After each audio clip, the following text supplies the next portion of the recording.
Hello everyone and welcome back to another video on the channel. Today we are going to be reviewing two different movies. We're going to be talking about Glass Onion, A Knives Out Mystery, and Bones and All, two movies that have been released in this Thanksgiving weekend, which are very, very fitting because I do think Knives Out is the single greatest Thanksgiving movie of all time, so its sequel seems very, very appropriate. And of course, Bones and All is a movie where people feast and eat a lot.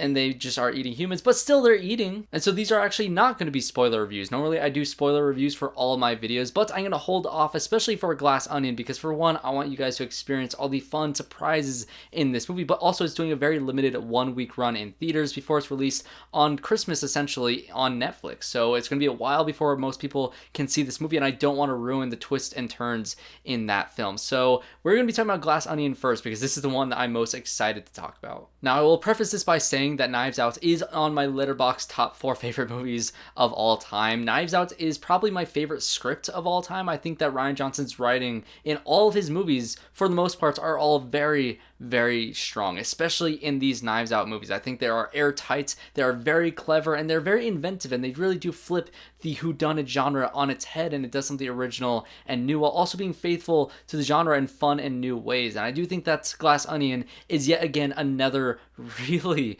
really fun, entertaining, and just brilliant whodunit that I was just very entertained watching the entire time. And considering that Knives Out is one of my favorite movies of all time, this movie is not going to be as good as that one. I've heard some people say that they actually enjoyed this one more. I do think there are some elements I do think are improvements over that first film, but for me, I do think this movie is just a slight step down. But the things that really work for me, of course, Daniel Craig as Benoit Blanc is perfect casting. I think this is honestly one of his best roles that he's ever had. I do really like him as Bond, but he just is having so much fun in this role. He's eating up every scene that he has, and he's just so funny in this role. I was laughing at all his jokes pretty much throughout the entire thing, especially where he starts off in this movie. There's a lot of fun references to some things in our real world that I think you'll know and understand, but just the humor in this movie and just the tongue-in-cheek sort of just goofy elements of this thing, especially with this character who is just so outrageously over the top at times, but also very, very fun to watch him just constantly having his brain just turning in his head,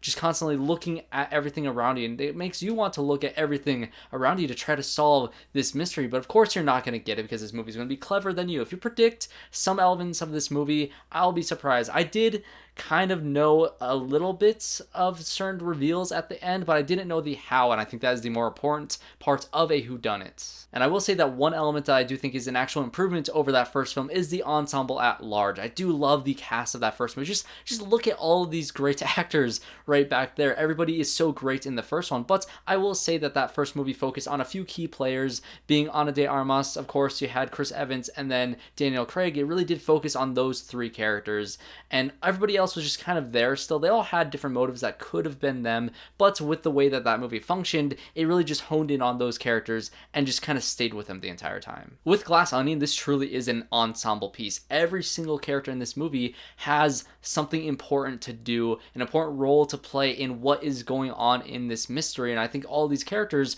reach to a certain point at the end of the movie where they actually all go through their own little mini arcs. Some are more important than others, obviously, because some characters are going to be more involved with the actual thing than other characters, and if I were to go into the specifics of who I want to talk about, I think that would kind of give away some of the very special elements. But by saying that, you know, those characters are very important in that movie, I think that's more of a spoiler than me saying that every single character in this movie has a very, very important role and a very shining moment to just kind of play with their characters. And so with this ensemble, of course, you have Edward Norton, Kate Hudson, Dave Bautista, Janelle Monáe, Kathryn, Hahn, Leslie Odom Jr., Jessica Henwick, Madelyn, CLine, and just so many great people in this movie that I can go through each and every single character and talk about what I loved about their role and the things that they did. And it's very, very fun, and I cannot wait to talk about spoilers. I'm actually going to try to watch this movie one more time while it's still in its limited run. So if you're watching this review and you didn't know this thing was out and there's a theater near you that's playing it, go watch it, because it won't release until December 23rd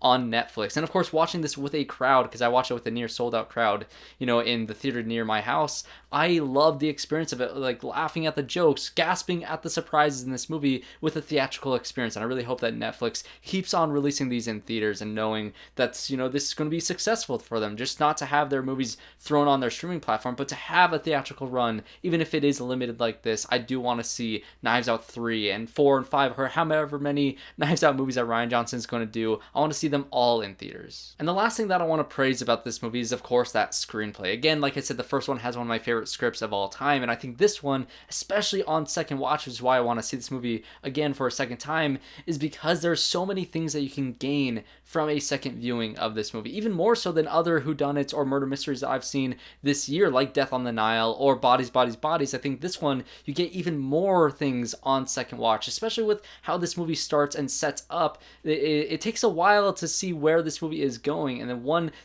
the movie starts going, you're like, oh my gosh, it's this, and then it gets recontextualized again, and you look back at that first half of the movie, and I feel like that first half is going to be such an improvement on second watch because of the structure and the way that Rian Johnson just knows exactly when to do the reveals, whether it's reveals for the characters and that the audience is not keyed in on the mysteries yet, or whether it's reveals on the audience, getting to know the secrets of what's actually going on in this movie. I think the placements of all these things are near perfection. I do think this movie does kind of lag a bit at times, whereas the first one was just kind of like nonstop the entire time, was endlessly entertaining. I think this one takes its time a little bit more than that first one does, but by the end, the payoff is just so satisfying that I loved this movie. So that is going to be my review for Glass Onion. I highly recommend it for everybody, especially if you loved that first film. So now let's get into the next movie I want to talk about, which is Bones and All, directed by Luca Guadagnino, starring Timothée Chalamet and Taylor Russell, and of course Mark Rylance is also in this movie. And this movie is insane. I actually do like this movie more than Glass Onion. I know I just praised the hell out of Glass Onion. This movie is not going to be for everybody. If you have a light stomach, if you can't handle the just things that happen in this movie, if you watch the trailer and know that it is a cannibal movie love story, if that does not sound interesting to you, don't watch the movie. I watched this movie like a couple days before Thanksgiving. I think it's hilarious that they released this on the week of Thanksgiving. It's so perfect. But this movie, I think with Luca Guadagnino as a director, his style and his tone and the type of journey that you're led on in this movie and the tenderness of that love story, with also the brutality and the just disturbing aspects of the cannibal storyline, is just so brilliantly weaved together, and something that is both beautiful and disturbing in equal ways. And I think when it comes to characters in film this year, I do think that Timothée Chalamet's character and Taylor Russell's character and their kind of chemistry with each other and their love story that is in this movie is probably one of the most endearing ones that I've seen this year. And yes, they eat people, but there's reasons for that. There's this world that they build in this movie that I find very interesting, and the way that they meet and the way that they journey together and this bond that they form throughout the movie helps you as an audience get also a bond with these characters. And because I can actually handle the disturbing aspects of this movie, it just is kind of a cherry on top of this brilliant love story, because that really is the point of this movie. Yes, they're eating people and they're doing all these things, and this movie has a lot of thematic elements and things that it wants to say, but what it really is at its core is when you want somebody and you want to give your entire self to that person, what does that mean? What does that feel like? And how do you get to that point? Because that's what love is. It's giving yourself to somebody else. And in the way that it is weaved in with the thematic elements and the metaphors in this film and just the script and the acting and the performances, it is brilliant. And when it comes to Mark Rylance's character, he is the creepiest character I have seen all year. And yes, I saw Sebastian Stan in Fresh, and he had so much fun in that role, but Mark Rylance is terrifying in this movie. And I think when it comes to the horror aspects of this film, when he is on screen, you are literally just tightening up, you are terrified, you are just on the edge of your seats with everything that he says, because of course he has a very soft spoken and kind of tempered manner of speaking, and it's chilling. It is just terrifying to watch how he kind of does the things that he does in this movie and the way that he interacts with Taylor Russell's character, and just how just disturbing his character is and how creepy he is and how real it also feels. And I really hope that there's no person in the real world that's like Mark Rylance's character.